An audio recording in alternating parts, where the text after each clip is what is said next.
హుస్సేన్ సాగర్లో ఎవరు దూకుతున్నారో తెలుసా? హుస్సేన్ సాగర్లో స్విమ్మింగ్ క్లాస్ తీసుకుంటారా? బోట్ రైడ్ తీసుకుంటే నీళ్ళేమో కాస్త మురికి. హుస్సేన్ సాగర్ ఒడ్డున కొంతమంది అభిమానులు డ్యాన్స్ చేస్తుంటే ప్రొడ్యూసర్స్ జంప్ చేస్తున్నారు. సో ఒక్క జంప్తో సినిమా హిట్ అవ్వదు కదా. Welcome to real insights podcast. Now let's get into episode 2 about Hussain Sagar history. Last time episode 1లో హుస్సేన్ సాగర్ చరిత్ర, కుతుబ్ షాహీ కాలం నుంచి బుద్ధా స్టాచ్యూ వరకు చెప్పాను. ఇప్పుడు ఈ చెరువు recent developments, environmental issues, cultural significance, government activities గురించి మాట్లాడదాం. ఇప్పుడు రీసెంట్ డెవలప్మెంట్స్ గురించి చెప్పుకుందాం. 2023లో chief minister K Chandrashekar Rao garu doctor BR Ambedkar 125 foot bronze స్టాచ్యూని అన్వీల్ చేశారు. ఈ స్టాచ్యూ చెరువు కొట్ట పక్కన ఉంది. 11.8 ఏకర్స్లో కట్టారు. Museum, library, audio visual hall కూడా ఉన్నాయి. అంబేద్కర్ జయంతి మీద ఈ స్టాచ్యూని రివీల్ చేశారు. అది చాలా గ్రాండ్గా జరిగింది.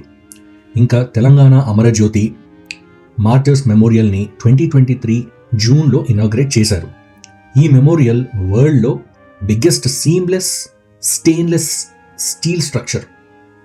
అంటే షికాగో క్లౌడ్ గేట్ కన్నా 5 times పెద్ద. ఈ ప్రాజెక్ట్స్ వల్ల హుస్సేన్ సాగర్ ఏరియా ఇంకా పాపులర్ అయింది. టూరిజం కోసం బాగా అట్రాక్ట్ చేస్తుంది.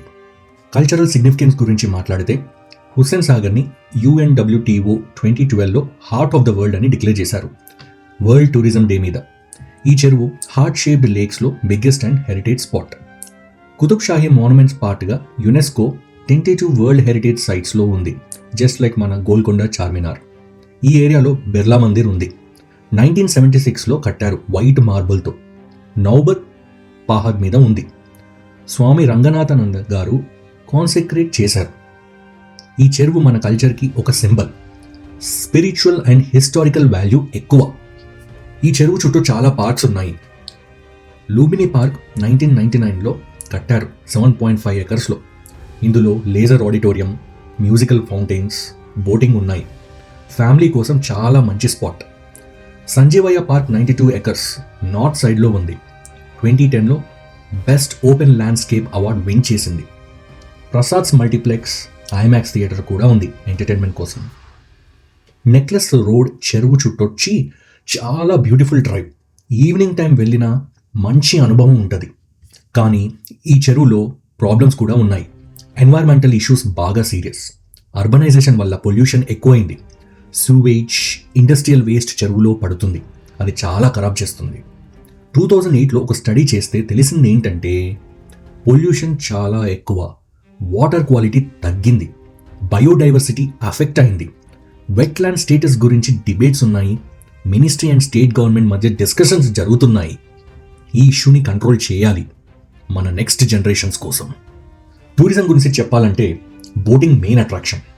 Yachting, speed boats, 48 seater launches ఉన్నాయి. అడ్వెంచర్ లవర్స్ కోసం super. Starlight dinners, private parties కూడా ఉంది రొమాంటిక్ వైబ్ కోసం. Annual regatta competition water sports fans కోసం బాగా అట్రాక్ట్ చేస్తుంది. లూంబిని పార్క్లో laser show, musical fountain show ఉన్నాయి. కిడ్స్ అండ్ ఫ్యామిలీస్ కోసం చాలా మంచి ఎక్స్పీరియన్స్. ఎంట్రీ ఫీ చాలా చవక. Timings 9 to 9, Mondays closed. Best time October to March. Weather బాగా కంఫర్టబుల్ ఉంటుంది. ఈ పాడ్కాస్ట్తో హుస్సేన్ సాగర్ గురించి కొంచెం ఇన్ఫర్మేషన్ మీకు షేర్ చేశాను అని అనుకుంటున్నాను. నెక్స్ట్ ఎపిసోడ్లో ఇంకో టాపిక్తో వస్తాను. మీ సపోర్ట్ కోసం ప్లీజ్ లైక్, షేర్ చేసి ఛానల్ని సబ్స్క్రైబ్ చేయండి. కామెంట్స్లో మీ ఒపీనియన్స్, సజెషన్స్ ఇచ్చి నెక్స్ట్ టాపిక్ గురించి చెప్పండి. Thank you.